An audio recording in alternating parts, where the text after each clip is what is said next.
Hi, thanks so much for joining me. My name is Jennifer O'Shea, and I will be your child's English teacher this semester for English 11. So thanks for coming to learn a little bit about what we will be doing this semester and probably for the whole year.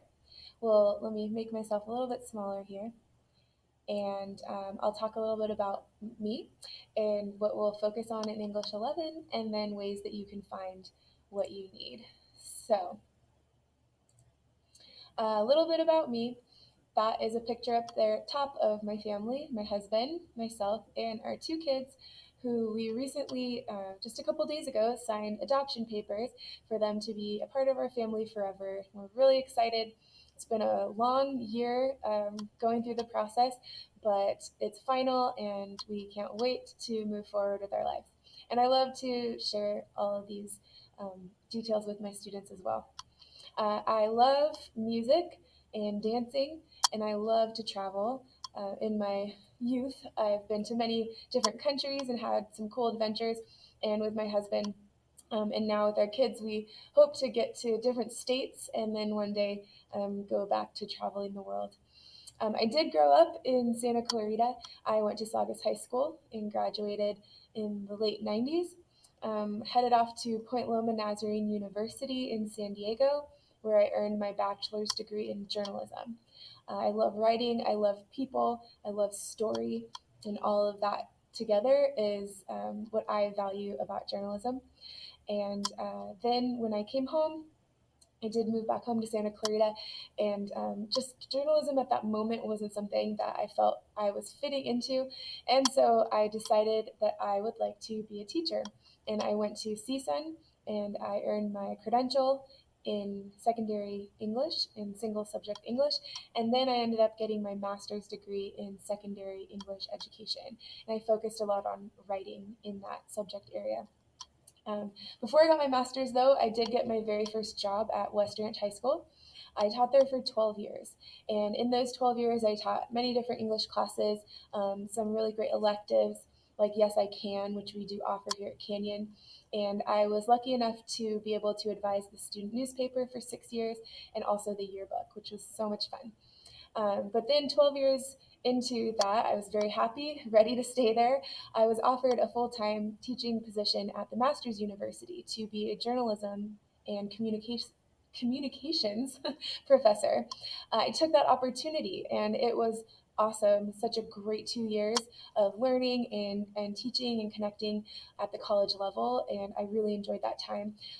But I ended up having to leave the Master's University, and I was lucky enough to be able to get back into the Heart District and really, really lucky to get placed at Canyon High School. And last year was my first year. This is my second year at Canyon, and last year was pretty crazy. Don't remember a lot of it, but this year is also starting off in a quite peculiar way. But I'm excited to be at Canyon. I wouldn't want to be any other place having to go through these difficulties. The staff and the students here are some of the greatest people that I've met in the last few years, and I'm very excited to be a cowboy. So, over the last couple of years, I've also looked more into this idea of mastery learning, and I haven't embraced all of it in its entirety, but the big ideas of mastery learning are focusing on the learning and not the grades or the points that you earn for completing an assignment. It's focusing on learning the content and gaining skills and growing in who you are as a learner. And so the grades will come with that, right? If we're learning, then we will probably earn a good grade. And with that, mastery learning comes understanding that we do make mistakes, that nobody's perfect. And because of that, I offer my students the opportunity to relearn and to try again. So if they feel like they didn't complete an essay to the best of their ability, then they can meet with me. They can go back to content that I've provided and reread something or rewatch a video and then take another try at writing that essay or taking that quiz or writing that paragraph, whatever it looks like. And I'm very excited to be able to help them through that. And a positive thing about our online learning is that they do have access to all of the material very easily and can look back at it at their own pace. And so I'm interested and looking forward to see how that works while we're online learning. So I hope in every class time and whenever they're working with my class to be reading and writing and doing our very best to be speaking. When I'm in in-person class, we're reading, writing, and speaking every day. But we discussed that these are some of the important skills that a good reader uses when they are reading any text. And as we begin in high school and move through, and especially into 11th grade, we have a really heavy focus on close reading and analyzing the rhetoric that an author uses, thinking about why and how an author creates his or her claim and why they're saying what they're saying with the words that they're using. So then we'll take those ideas and turn them into writing. We will be doing informative and argumentative writing this semester, and next semester, towards the end, we get into some narrative writing. We will start actually with argumentative writing this quarter, then move into informative. But both of those modes of writing, we're forming claims, we're using credible evidence to support our claims, and we're thinking about how we organize to really convey our thoughts in the best way possible. Um, Things are a little bit out of order these days. We're all just trying to figure out how to best support our students with online learning. But we, in 11th grade, almost always get to the foundational texts of our country through the Declaration of Independence. We usually read the play The Crucible, and in the second semester, we will read the novel The Great Gatsby. These are things we usually do. We'll see how that plays out as the year unfolds.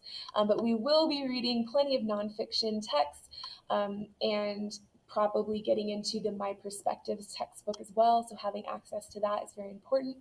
And one of my very favorite things we do is fun reading. I call it fun because I want it to be something that your child enjoys. So they should have already chosen a book that they're reading right now. We read during our block of meeting time on Tuesdays and Fridays, and I've asked them to please find a time and a place that they will read on their own at home every day for 10 to 15, 20 minutes or hours if that's something that they enjoy. But I want them to be reading what they want to read, and I've offered them some ways to look through that. We will take some time here and there to talk about their books in small groups. I might have them do a quick write about what they're reading and if they like it or not. And that's something that I really value for my students to learn and grow in their reading fluency and understand how important it is to be reading and learning just for their life, not just for school. As far as language goes, I'm really excited to use Khan Academy this year because they also focus on mastery learning. And so we'll do Wednesdays, it will be like grammar days. I will assign them a chunk of activities to work on in Khan Academy, and then they'll have an assessment on that chunk of grammar skills, nouns, verbs, sentence structure, parallelism, whatever it may be. But I love Khan Academy because they can go back, they can relearn. It offers them different ways to learn the content, and it's been a very useful tool so far. So, ways to get information that you need.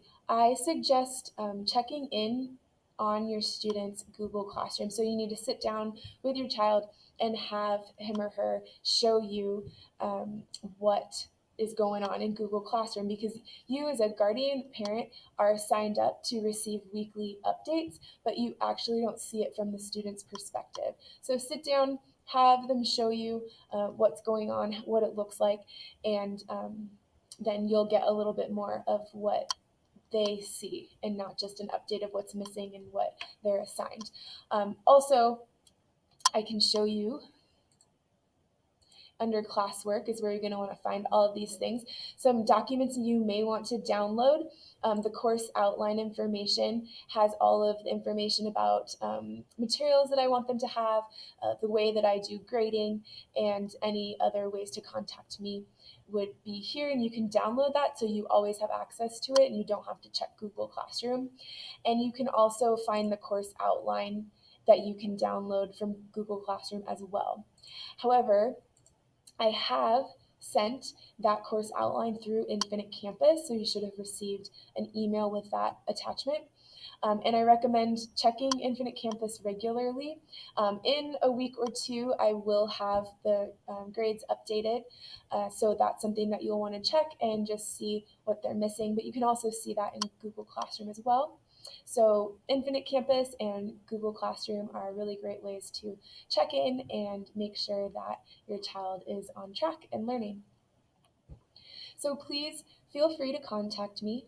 My email, joshea@heartdistrict.org. I do my very best to respond within 24 hours or much sooner if possible during the school hours. So please let me know if you need anything. And again, thank you so much for joining me.